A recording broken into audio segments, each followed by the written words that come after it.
Hello friends, આપણે આજે નવ પ્રકરણ તરફ આગળ વધી રહ્યા છીએ. પ્રકરણનું નામ છે પ્રકરણ 5 યુક્લિડની ભૂમિતિનો પરિચય. યુક્લિડ એ એક સરસ મજાના મહાન ગણિતશાસ્ત્રી હતા કે જેમણે ભૂમિતિ ક્ષેત્રે ખૂબ જ મોટું યોગદાન આપ્યું હતું. તો આપણે એમણે આપેલા જે ઘણી બધી પૂર્વધારણાઓ જે છે, તેમણે આપેલા પ્રમેયો જે છે, સ્વયંસિદ્ધ સત્યો જે છે, એના વિશે વાતો કરવાના છે. ભૂમિતિ તો કે પહેલા તો ભૂમિતિ. ભૂમિતિને અંગ્રેજીમાં કહેવામાં આવે છે જ્યોમેટ્રી. તો જ્યોમેટ્રી શબ્દને છૂટું પાડવામાં આવે તો જીઓ પ્લસ મેટ્રોન. આ જીઓ પ્લસ મેટ્રોન શબ્દથી બન્યો છે જ્યોમેટ્રી. જીઓ નો મતલબ થાય, આપણે જે કદાચ તમે ન્યૂઝની ઉપર સાંભળ્યું જીઓગ્રાફી, જે પૃથ્વી પરની જે બધી વાતો જે છે, તો તે બધી વાતોને જીઓગ્રાફીની અંદર સમાવી લેવામાં આવે છે. તો એ જ રીતના જીઓ એટલે કે માટી, ભૂમિ, પૃથ્વી, આવા અલગ અલગ પ્રકારના મતલબો થાય. અને મેટ્રોન એટલે કે માપન. તો પહેલાના સમયની અંદર જમીન માપણીની જરૂરિયાતમાંથી ભૂમિતિનો ઉદ્ભવ થયો હતો. પહેલાના સમયની અંદર જે રાજા રજવાડા જે હતા, તેમજ ઘણા બધા મહાન લોકો જે થઈ ગયા, તો તે લોકો જમીન માપણી માટે આ ભૂમિતિનો ઉપયોગ કર્યો હતો. હવે જમીન માપણીની જરૂરિયાત કેમ પડી? તો નાઇલ નદીની વાતો અહીંયા આપણી સમક્ષ આપેલી છે પાઠ્યપુસ્તકની અંદર. તો કે નાઇલ નદી ક્યારેક એની અંદર પૂર આવે તો તેને કારણે છલકાયું થયું. તો તેને કારણે એ ખેતરોની હદ જે છે, ખેતરો પણ પાણીમાં ડૂબી જતા હતા. અને જ્યારે પાણી ઓસરી જાય એટલે કે પાણી સમી જાય, ત્યાર પછી એ ખેતરો કોના છે, કઈ હદ કોની છે, તો તે નક્કી કરવું બહુ મુશ્કેલ થઈ જતું હતું. તો એટલા માટે તો એ ક્ષેત્રફળ કેટલું છે, તો તેના હિસાબે ક્ષેત્રફળની ગણતરી માટે નાઇલ નદી કિનારે વસતા લોકોએ આ ક્ષેત્રફળની ગણતરી માટે ભૂમિતિનો ઉપયોગ કર્યો હતો. એવી વાતો આપણને આ પુસ્તકની અંદર કહેલી છે.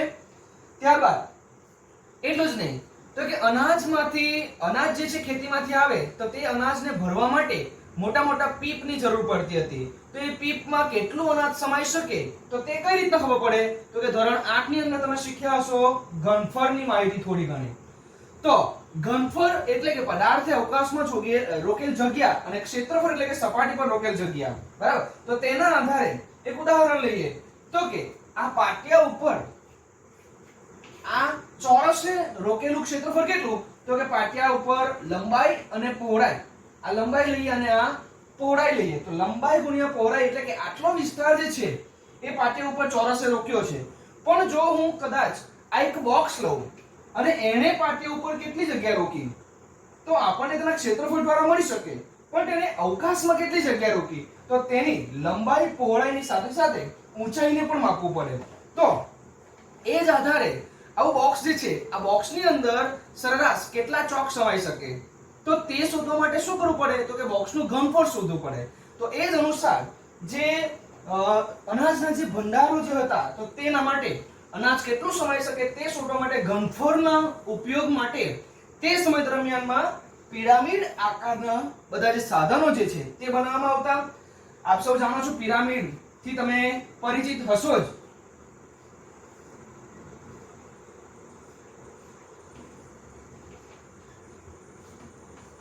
આવા પિરામિડલ સ્વરૂપ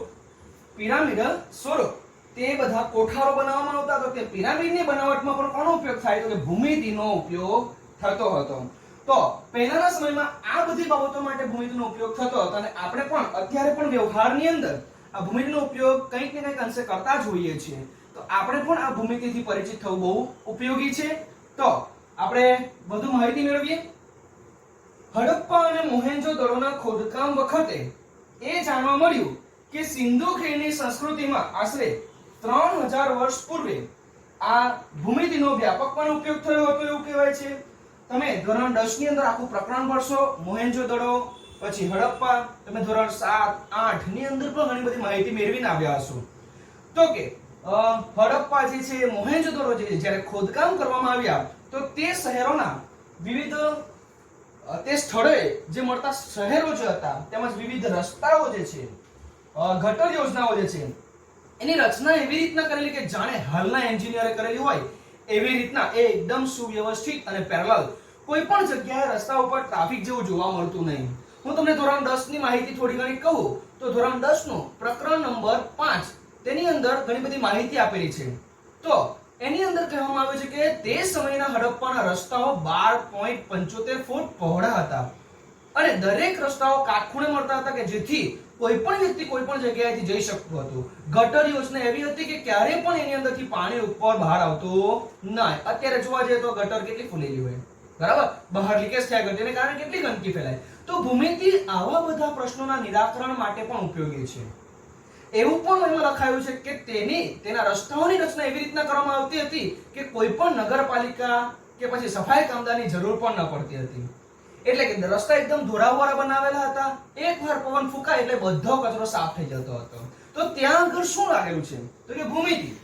રસ્તાને જો આપણે આવી રીતના ધોળાવવાળા બનાવીએ તો તે રસ્તા આ રીતના કર્વ સ્વરૂપ આવી શકે અને કર્વ એટલે કે વળાંક એ ભૂમિતિનો એક ભાગ છે. તો ત્યારે પવન ફૂંકાવાની સાથે બધું નીચે જતું રહે. તો આ રીતના ભૂમિતિનો ઉપયોગ હડપ્પા અને મોહેન્જો-દડોની સંસ્કૃતિ દરમિયાન, સિંધુ ખીણની સંસ્કૃતિ દરમિયાન પણ ભૂમિતિનો ઉપયોગ થયો હતો. આ બધી ખાલી જનરલી માહિતી છે. પરીક્ષાની અંદર 1 માર્ક્સમાં કદાચ ભાગ્ય પૂછાઈ શકે એવું છે, પણ નોટ કરી રાખજો. પૂછાઈ જાય તો આપણું ગુડ લક. ઓકે, બેડ લક તો હોતો જ નથી. ઓકે, તો ઈંટોનો ગુણોત્તર હવે યાદ રાખીએ તો કે આ જે સમયની અંદર મકાનો જે બાંધકામ થયા હતા આશરે 3000 થી 4000 વર્ષો પહેલા, તો તે સમય દરમિયાનમાં પણ ઈંટનો જે ઉપયોગ થતો હતો માટીની, તો એ ઈંટનો ગુણોત્તર 4:2:1 રાખવામાં આવતો હતો. કેમ? કારણ કે અત્યારે આપણે જોઈએ તો અત્યારે જેવી રીતના જે માટીમાંથી લાલ ઈંટ બનતી હતી, ઓકે, તો તેનો ગુણોત્તર પણ જોવા જાવ તો તમને આ રીતના આ ગુણોત્તરમાં તમને જોવા મળે લંબાઈ, પહોળાઈ અને ઊંચાઈનો ગુણોત્તર 4:2:1 કે જેને કારણે ઘરની અંદર ઓછામાં ઓછી ઈંટ પણ વપરાય, વ્યવસ્થિત ક્ષેત્રફળના આધારે તેનું બાંધકામ પણ વ્યવસ્થિત થઈ રહે. તે બે વચ્ચે કેટલી સિમેન્ટ પૂરવી પડશે તો તેનું પણ માપણી આ રીતના ઈંટોના માપ દ્વારા કરી શકાતું હતું. અને કેટલા મકાન બનાવવા માટે કેટલી ઈંટ જોઈએ તો તે સમયની અંદર પણ આ ભૂમિતિનો ઉપયોગ આ ઈંટના માપ માટે પણ થતો હતો. પરીક્ષાની અંદર આ પૂછાય છે. યાદ રાખજો મિત્રો કે ભૂતકાળમાં પ્રાચીન કાળની અંદર ઘરના મકાનો બાંધવામાં ઉપયોગી ઈંટો નું માપ કેટલું હતું તો 4:2:1. ઓકે, ચાલો. ત્યારબાદ આપણા ભારતનો એક મહાન ગ્રંથ શુલ્બા સૂત્ર કે જેની અંદર ભૌમિતિક રચનાઓ માટે મહત્વપૂર્ણ બાબતો લખવામાં આવેલી હતી આશરે ઈસવીસન 800 થી 500 પૂર્વે. એટલે કે ઈસવીસન 800 એટલા માટે કે પૂર્વે છે, બેક જવાનું છે, એટલે કે 500 પહેલા આવે પછી 800 આવે. તો એ રીતના શુલ્બા સૂત્ર નામના ગ્રંથની અંદર આ ભૂમિતિની ઘણી બધી માહિતી લખાયેલી છે. પરીક્ષાની અંદર પૂછાઈ શકે કે કયા ગ્રંથમાં ભૂમિતિની ઘણી બધી રચનાઓ વર્ણવવામાં આવેલી છે, તો તમે લખી શકો શુલ્બા સૂત્ર. વૈદિક કાળની અંદર એટલે કે જે સમયે વૈદિક પ્રથા ચાલતી હતી, વેદો, મૂર્તિ પૂજા, સ્વામી દયાનંદ સરસ્વતીને તમે ધોરણ 8 ની અંદર શીખ્યા હશો. તો એ જે મૂર્તિ પૂજા અપનાવનારા, વેદો તરફ પાછા વળો એવું કહેનારા જે લોકો હતા, તો તે વૈદિક કાળના સમયની અંદર વિવિધ પ્રકારની વેદીઓ અને અગ્નિકુંડ. હવે વેદી એટલે કે યજ્ઞ વેદી અને અગ્નિકુંડ એટલે પણ તે સમય દરમિયાનમાં વપરાવામાં આવતા અગ્નિના કુંડ મોટા મોટા. તો એ યજ્ઞ હવન હોય તો તે સમય દરમિયાનમાં આ વેદી અપનાવવામાં આવતી હતી, વાપરવામાં આવતી હતી. તમે અત્યારે પણ કોઈ લગ્ન પ્રસંગ જુઓ તો તેની અંદર તમને આ બધી વેદી જોવા મળશે. મંદિરમાં જાઓ તો પણ તમે જોઈ શકો છો. તો એ જે વિવિધ પ્રકારની વેદીઓનું પણ એની પાછળ પણ ભૂમિતિનો ઉપયોગ થયેલો હતો. હવે આ કેવું લોજિક, હસવું આવે આમ વિચારીએ તો, પણ હા મિત્રો એની અંદર પણ ભૂમિતિનો ઉપયોગ થયેલો હતો. કઈ રીતના તે પછી જોઈશું. પહેલા આપણે માહિતી મેળવી લઈએ. જેવી રીતના ઈંટોનો ગુણોત્તર પરીક્ષામાં પૂછી શકાશે એવું મેં તમને કહ્યું, એ જ રીતના આ પણ વેરી મોસ્ટ ઇમ્પોર્ટન્ટ છે. 1, 2 અને 3 આ 3 સવાલમાંથી, આ 3 લાઈનમાંથી 1 માર્ક્સનું પૂછાય જ છે. તો નોટ કરી રાખજો, આ 4 બહુ જ ઇમ્પોર્ટન્ટ છે. તો ગૃહસ્થ કર્મકાંડ કરવાનું હોય એટલે કે ગૃહસ્થ એટલે કે ઘરેલું કામકાજ હોય, લગ્ન વિધિ હોય કે બીજી બધી કામકાજ હોય ઘરમાંનું, તો ઘરેલું કામકાજ માટે જે વપરાતી વેદીઓ હતી તે કયા આકારની તો કે ચોરસ અને વર્તુળાકાર. કઈ? ચોરસ અને વર્તુળાકાર. એવી વેદીઓ શા માટે રાખવામાં આવતી તો આપણે લાસ્ટમાં બધી વેદીઓનો અભ્યાસ કરીએ પછી જોઈશું. ત્યારબાદ આ થઈ ગૃહસ્થની વાતો. ત્યારબાદ જાહેર પૂજા. આપણે જાણીએ કે મંદિરોની અંદર પણ આ રીતના જાહેર પૂજા કરવામાં આવે છે. તો એ જાહેર પૂજાની અંદર પાછી વેદનું માપ, આ વેદી જે હતી, અગ્નિકુંડ જે હતા, તેના માપ જે છે એ લંબચોરસ, ત્રિકોણાકાર અને સમલંબ આકારે બનાવવામાં આવતા હતા. અત્યારે તો લોખંડની આ અગ્નિકુંડ તેમજ વેદીઓ બધી બનાવવામાં આવે છે, પણ પહેલાના સમયની અંદર માટીથી, ઈંટો દ્વારા બનાવવામાં આવતી હતી, માટી દ્વારા બનાવવામાં આવતી હતી. તો તેની અંદર પણ આ ભૂમિતિનો ઉપયોગ કરવામાં આવ્યો હતો. તો જાહેર પૂજા હોય તો લંબચોરસ, ત્રિકોણ અને સમલંબ. યાદ રાખવાનું, ગૃહસ્થ હોય તો ચોરસ અને વર્તુળાકાર. ત્યારબાદ શ્રીયંત્ર, તમે કદાચ જોયું હશે, ગૂગલ પર લખશો શ્રીયંત્ર એટલે તમને ત્રિકોણાકાર દેખાશે. આવી રીતના એક સરસ મજાનો ત્રિકોણાકારની અંદર વિવિધ અલગ પાછા ત્રિકોણો જે છે, આ રીતના શ્રીયંત્ર જે છે એની અંદર કુલ 9 ત્રિકોણો એવી રીતના ગોઠવાયા છે કે તેમાંથી વિવિધ પાછા ઉપત્રિકોણ, એટલે કે આ શ્રીયંત્રનો ઉપયોગ શું? તો આને આધારે અથર્વવેદની અંદરથી વિવિધ વિદ્યાઓ, વિવિધ સંકેતો મેળવવામાં આવતા હતા ઋષિમુનિઓ દ્વારા. તો એ અથર્વવેદની રચના તો કયા સમય દરમિયાન થઈ ગયેલી? ઋગ્વેદ, યજુર્વેદ, સામવેદ, અથર્વવેદ, આ વેદોની રચના તો કેટલા વર્ષો પહેલા થયેલી હતી, અને તે સમયે પણ આ ભૂમિતિનો ઉપયોગ તેમાં થયેલો જોવા મળે છે. એટલે ભૂમિતિ આપણે જે સમજીએ છીએ એટલું નવું નથી, આ પૌરાણિક જ છે. ઓકે, તો આ રીતના ભૂમિતિનો પ્રાચીન કાળમાં કેવી રીતના ઉપયોગ થયો હતો તેને લગતી માહિતી આપણે જોઈ. હવે એના વિશે બીજી કઈ વિશેષ માહિતી ગણિતજ્ઞોએ આપેલી એના વિશે જોઈએ. હવે આપણે જોઈએ થેલ્સ અને યુક્લિડે શું કહ્યું હતું તેની વાતો. ઓકે, હવે આપણે શીખ્યા આગળ ભૂમિતિ વિશેની થોડીક વિશેષ માહિતી. ભૂમિતિનો વિકાસ અને તેનો ઉપયોગ વિશ્વના દરેક સ્થાન પર થતો તો હતો જ, પરંતુ તે બહુ અવ્યવસ્થિત રીતે થયું હતું. એટલે આપણે આગળ વાત કરી તે અનુસાર ભૂમિતિનો ઉપયોગ અથર્વવેદની અંદર તેમજ સુરબાસૂત્ર નામના ગ્રંથની અંદર, ઈંટોના ઉપયોગની અંદર, હડપ્પા, મોહેંજો-દડો જેવા પ્રાચીન નગરોની અંદર પણ થતો હતો. પરંતુ એ આશરે આપણે પહેલાના માપની અંદર અત્યારે જે ગણિત તેમજ વિજ્ઞાન આજે વિકસિત થયું છે, માપનની જે પદ્ધતિ જે વિકસિત થઈ છે તેને આધારે જોવા જઈએ તો તે માપ અચોક્કસ કહી શકાય. જેમ કે ઉદાહરણ તરીકે તમને કહું તો પહેલાના લોકો જે હતા એ સૂર્ય તેમજ ચંદ્રને જોઈને સમય નક્કી કરતા હતા. જ્યારે આજે આપણી પાસે હાથની અંદર ઘડિયાળ હોય તો તરત આપણે જોઈને કહી શકીએ છીએ કે આટલા વાગ્યા. બરાબર? તો એ અનુસાર આપણે માપનની વિવિધ પદ્ધતિ જોઈ. પહેલાના સમયની અંદર ફૂટ, ગજ આવી રીતના માપવામાં આવતું. આજે આપણી પાસે એક સ્કેલ, માપપટ્ટી જે છે કે જેને આધારે એક્ઝેક્ટલી કેટલું માપ છે તેનું માપ આપણે માપી શકીએ છીએ. પહેલાના સમયની અંદર જ્યારે ગણિતની શોધ થઈ તો એ ગણિતની શોધ, શૂન્યની શોધ કેવી રીતના કરી તો એ બધી વાતો તમે જાણશો તો ખ્યાલ આવશે. એક વાર્તા સરસ મજાની છે, હું શેર કરવા ઈચ્છું છું તમારી સમક્ષ. તો પહેલાના સમયની અંદર જે ભરવાડ જે હતા, ગોવાળિયા જે હતા, તે પોતાના પ્રાણીને લઈ જતા હતા ગાયો ચરાવવા માટે, અને એ ગાયો પર પીઠ ઉપર એક થેલો બાંધીને એની અંદર કાકડો નાખી દેતા હતા કે જેથી કરીને સવારે કેટલી ગાય જાય, જેટલી ગાય જાય એટલી ગાયની અંદર એક કાકડો નાખતા અને પોતાની પાસે એક કાકડો રાખી દેતા. એ જ રીતના સાંજે આવતી વખતે પોતાના કાકડાને મેચ કરતો હતો, સરખાવતો હતો. તો આ રીતના એ કાકડાની રમતમાંથી, એ કાકડાની ગણતરીમાંથી ગણિતની શોધ થઈ, એવું ગણિતની શરૂઆત થઈ. કોઈ પણ વસ્તુની શોધ તો થતી જ નથી મિત્રો, શરૂઆત થાય છે. એકચ્યુઅલી દરેક વસ્તુ પહેલેથી અવેલેબલ જ છે, બસ માણસ તેને વિઝ્યુઅલાઇઝ કરે છે. તો એ જ રીતના પહેલાના સમયની અંદર ભૂમિતિનો ઉપયોગ થતો તો હતો, પણ કેવો હતો? અવ્યવસ્થિત, યોગ્ય સાબિતી હતી નહીં. ઘણી બધી માહિતી મૌખિક રીતે જ તાડના વૃક્ષના પત્તા ઉપર, તાડના જે વૃક્ષ છે એની છાલ તેમજ એના પાંદડા ઉપર એ સંદેશો લખીને આપવામાં આવતો હતો. તમે ગુરુકુલ પ્રથા સાંભળી હોય તો ગુરુ એક સ્થાને બેસીને વિદ્યાર્થીઓને કથન કરતો હોય અને વિદ્યાર્થી, તે સમયના વિદ્યાર્થી જે શ્રવણ કરતા હોય અને બધી માહિતી સાંભળતા હોય. પણ અત્યારે એ બધી વસ્તુ અપનાવવા જઈએ તો કેટલા વિદ્યાર્થીઓને યાદ રહે? એક સરસ મજાની રમત તમે કદાચ રમ્યા હશો, ન રમ્યા હોય તો રમજો જરૂર. તમારા 10 મિત્રો સાથે પહેલા લાઈનમાં વ્યવસ્થિત ઉભા રહી જવાનું, એક પછી એક મિત્રને એક સેન્ટેન્સ પાસ કરવા કહેવાનું. પહેલો વિદ્યાર્થી જે પાસ કરશે, માનો કે આજે આપણે ક્રિકેટ રમવાના છે, તો બીજો વિદ્યાર્થી એ જ વાક્ય બીજાના કાનમાં કહેશે, તો અંતિમ વ્યક્તિ સુધી જતા જતા એ વાક્ય આખું બદલાઈ જ જશે. એટલે કહેવાનો મતલબ જે કથન પદ્ધતિથી વિદ્યાર્થીઓ સુધી જે જતું હતું તો તેમાં ઘણો બધો ફેરફાર થઈ જતો હતો, બદલાઈ જતો હતો. તો આ પદ્ધતિની અંદર ઘણી બધી માહિતી મૌખિક રીતે તેમજ તાડના વૃક્ષના આધારે આપવામાં આવતી હતી. તો તે બધી માહિતી બધી વ્યવસ્થિત હતી નહીં. વ્યવસ્થિત તો હતી જ પણ ચોક્કસ ન હતી. બીજું, બેબીલોન જેવી સંસ્કૃતિઓની અંદર ભૂમિતિ ખૂબ જ વ્યવહારલક્ષી દ્રષ્ટિકોણ વાળા વિષય સુધી જ સીમિત હતી.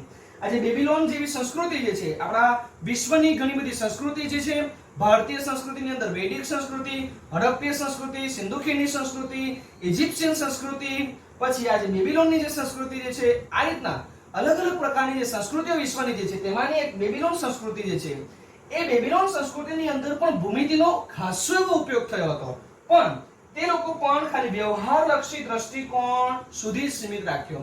વ્યવહારની અંદર જે લેવડ દેવડ ચાલતી હતી એની અંદર એ લોકોએ ફક્ત ચોકસાઈ રાખી, પણ કોઈ જાતની સાબિતી હતી નહીં.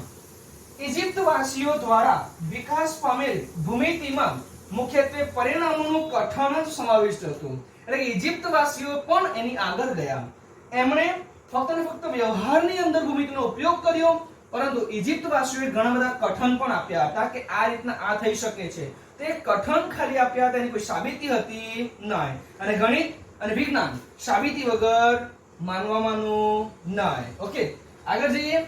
કોઈ વ્યાપક નિયમ આપવામાં આવ્યા હતા નહીં, પરંતુ શરૂઆત થાય છે હવે મિત્રો, ગ્રીક જેવી સંસ્કૃતિના ભૂમિતિ માટે તર્ક પર ભાર મૂકવામાં આવ્યો હતો. તર્ક, ગણિત એ તાર્કિક જ્ઞાન મેળવવાનો વિષય છે, તર્ક કરવાનો વિષય. આવું થાય, આવું કેમ ન થાય, બરાબર? તો એ દરેક તર્કો ઉપર વિચાર કરવા માટે પ્રતિબદ્ધ થનાર પ્રજા જે હતી તે ગ્રીક પ્રજા હતી. એટલે આપણે કહી શકીએ કે ગ્રીક દ્વારા ભૂમિતિનો સાચો એવી શરૂઆત, શોધખોળ, સાબિતી મળી હતી એવું કહી શકાય. ગ્રીક જેવી સંસ્કૃતિઓમાં ભૂમિતિ માટે તર્ક પર ભાર મૂકવામાં આવતો હતો કે રચનાઓ કઈ રીતે થાય છે. વિવિધ પ્રકારની જે રચના છે, મકાનનું બાંધકામ કરવાનું હોય કે પછી યજ્ઞની વેદી જે બનાવવાની હોય, અગ્નિકુંડ બનાવવાનો હોય કે પછી ઈંટનું માપ હોય, એ કઈ રીતના લઈ શકાય એક્ઝેક્ટલી, તો તે રચનાઓ કઈ રીતના થાય એની માહિતી ગ્રીક સંસ્કૃતિ દ્વારા આપવામાં આવી હતી. ચાલો માહિતી મેળવીએ ગ્રીકની હજુ વધુ. એક ગ્રીક ગણિતશાસ્ત્રી હતા થેલ્સ. તમારા પાઠ્યપુસ્તકની અંદર એની ઇમેજ પણ આપેલી છે. હું હંમેશા કહેતો રહ્યો છું મિત્રો, આ ગણિતશાસ્ત્રીઓ આપણને બહુ ઉપયોગી થઈ પડે એવું છે. ભવિષ્યની અંદર આપણે ગણિત શીખી રહ્યા છીએ અને ગણિતશાસ્ત્રીઓને જો ન યાદ રાખીએ તો આપણા માટે લાંછન લેવા બરાબર છે. કારણ કે આપણને ગણિતના એ ગણિતશાસ્ત્રીઓના નામ તો ખબર હોવી જોઈએ ને. આપણે પાયથાગોરસનો ઉપયોગ ઘણો બધો કરીએ છીએ, 8મા ધોરણમાં પણ કર્યો હશે, પણ પાયથાગોરસનો પિક્ચર તમારી સામે મૂકવામાં આવે તો તમે ઓળખી શકતા ન હોય. કેમ? કારણ કે પાયથાગોરસને તમે પરિચિત જ ના થયા હોય. તો પાઠ્યપુસ્તકમાંથી આ થેલ્સની ઇમેજ જોજો અને એને વ્યવસ્થિત નિહાળજો, બરાબર? તો ગ્રીક ગણિતશાસ્ત્રી થેલ્સ એ સૌથી પહેલા જ્ઞાત સાબિતી આપી હતી. વેરી મોસ્ટ ઇમ્પોર્ટન્ટ, પરીક્ષાની અંદર પૂછાઈ શકે એવું લાગે છે મને. ગણિતમાં ભૂમિતિને લગતી સૌપ્રથમ માહિતી, સાબિતી કોણે આપી એમ કે તો થેલ્સ નામના ગણિતશાસ્ત્રી. અને એ સાબિતી કઈ હતી? તો કે એણે કહ્યું હતું કે વર્તુળનો વ્યાસ વર્તુળને સમવિભાજિત કરે છે. આપણે સૌ જાણીએ તો કે વર્તુળ જે છે એના કેન્દ્ર, ત્રિજ્યા અને વ્યાસ એટલે કે બે ત્રિજ્યા. ઓકે, વ્યાસ એટલે કે બે ત્રિજ્યા, એવી જીવા કે જે બે ત્રિજ્યા બરાબર થાય. તો તમે જોવો તો આંશિક રીતે આપણે દેખીતી રીતે દેખાય તો કે બે ભાગ થઈ ગયા છે, પણ એની સાબિતી શું? તો આ થેલ્સ નામના જે ગણિતશાસ્ત્રી હતા એણે કહ્યું કે સરખાનું સરખું થાય. એટલે આ રીતના એણે એક ભાગ લીધો, વર્તુળાકાર ભાગ, અને એમાંથી ત્રિજ્યા, બમણી ત્રિજ્યા લઈને એ ભાગોને કાપ્યા અને એ ભાગોને પરસ્પર એક ઉપર પરપેન્ડિક્યુલર રાખ્યા અને જોયું તો કે બંને આકારો સરખા મળે છે. તો એને આધારે એને સાબિતી આપી કે વર્તુળનો વ્યાસ એ વર્તુળને સમવિભાજિત કરે છે. તો આ રીતના થેલ્સ દ્વારા સૌપ્રથમ સાબિતી આપવામાં આવી હતી. એની માહિતી છે, આ પરીક્ષાની અંદર પૂછાઈ શકે, વેરી મોસ્ટ ઇમ્પોર્ટન્ટ છે.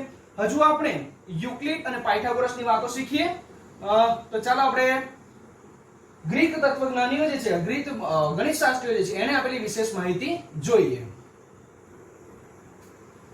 આજે થેલ્સ જે હતા તેનો એક શિષ્ય હતો પાયથાગોરસ. અત્યારે જ આપણે વાતો કરી તો આ રીતના પર પૂછી શકાય કે થેલ્સના શિષ્યનું નામ શું હતું? પાયથાગોરસ. અથવા તો પાયથાગોરસના ગુરુનું નામ શું હતું? તો કે થેલ્સ. આ રીતના પણ જાણી શકાય. થેલ્સે જે સાબિતી આપી તેને લગતા તેને લઈને એમનો જે શિષ્ય હતો તેને પણ ગણિત ક્ષેત્રે ઘણા બધા સિદ્ધાંતો આપ્યા હતા. તેને ભૌતિક ગુણધર્મોની ભૌમિતિક ગુણધર્મોની શોધો કરી અને વિવિધ સિદ્ધાંતો આપ્યા, જેને આપણે પાયથાગોરસના પ્રમેય તરીકે પણ ઓળખીએ છીએ. એનો પણ આપણે આ પ્રકરણની અંદર થોડો ઘણો ઉપયોગ કરીશું અને આવનારા પ્રકરણની અંદર તો પુષ્કળ પ્રમાણમાં ઉપયોગ છે. અને ધોરણ 10, ધોરણ 11, 12 આમ અગાઉ તમે જ્યાં સુધી ગણિત ભણશો ત્યાં સુધી આ પાયથાગોરસ તમારા માટે મુખ્ય મહેમાન બની રહેશે. આગળ જોઈએ તો કે આ થઈ ગ્રીકની વાતો. ફરીવાર જ્યારે આ પાયથાગોરસ અને થેલ્સ જેવા ગણિતજ્ઞો જે હતા તે આ રીતના સાબિતી શોધી રહ્યા હતા, તે જ સમય દરમિયાન ઇજિપ્તના એક ગણિત શિક્ષક હતા જેમનું નામ હતું યુક્લિડ. મિત્રો ઉચ્ચાર બરાબર કરવાનું. અહીં સ્પેલિંગ ની અંદર તમે જોવા જાઓ તો ઇક્લિડ જેવું વંચાય છે, પણ મૂળ ઉચ્ચાર છે યુક્લિડ. તમે અહીં પ્રકરણના નામમાં પણ જોઈ શકો છો તો કે યુક્લિડ તેણે તે સમય દરમિયાનમાં એક પુસ્તક લખ્યું જે પણ ગણિતના જે સિદ્ધાંતો હતા, જે પણ ગણિતની સાબિતી હતી, જે લોકોએ શોધી હતી તે બધાને એકી સાથે કર્યા અને તેણે એક પુસ્તક લખ્યું જેનું નામ હતું એલિમેન્ટ. પુસ્તકનું નામ યાદ રાખજો મિત્રો. યુક્લિડના પુસ્તકનું નામ શું હતું એમ કે તો એલિમેન્ટ. અને એ એલિમેન્ટ પુસ્તક નાના નાના 13 ભાગોની અંદર વહેંચાયેલો હતો અને એ 13 ભાગો પણ એક પુસ્તક બરાબર હતું. તો તમે કલ્પના કરી શકો કે એલિમેન્ટ પુસ્તક કેટલું મોટું હશે. એ 13 પુસ્તક મળીને એક એલિમેન્ટ, એટલે કે આ રીતના યુક્લિડનું એક પુસ્તક હતું એલિમેન્ટ કે જેની અંદર 13 પ્રકરણ હતા. આ માહિતી પણ પૂછી શકાય છે. તો આ પ્રકરણની અંદર આપણે આ યુક્લિડને લઈને ઘણી બધી વાતો કરવાના છે. આપણા પ્રકરણનું નામ જ છે યુક્લિડની ભાગવિધિ. તો આગળના સેશનની અંદર આપણે યુક્લિડે આપેલી ઘણી બધી પૂર્વધારણા, પ્રમેય અને સ્વયંસિદ્ધ સત્ય વિશે વાતો કરીશું. આઈ હોપ તમે આ બધી વાતો નોટ કરી હશે. પરીક્ષાની અંદર પૂછાઈ શકે એવી છે. તો નોટ કરીને પુનરાવર્તન જરૂરથી કરજો. અને નેક્સ્ટ સેશનની અંદર જ્યારે પણ તમે વિડિયો જોશો તો તે સમય દરમિયાનમાં ઘણા બધા જ્યોમેટ્રીના સાધનો જે છે, વર્તુળ જે છે, માપપટ્ટી જે છે, પેન્સિલ જે છે, પરિકર જે છે, આ બધી સાધનો લઈને બેસશો એવી આશા રાખું છું કે જેથી કરીને તમને ભૂમિતિ સમજવામાં સરળતા રહે. Okay, thank you.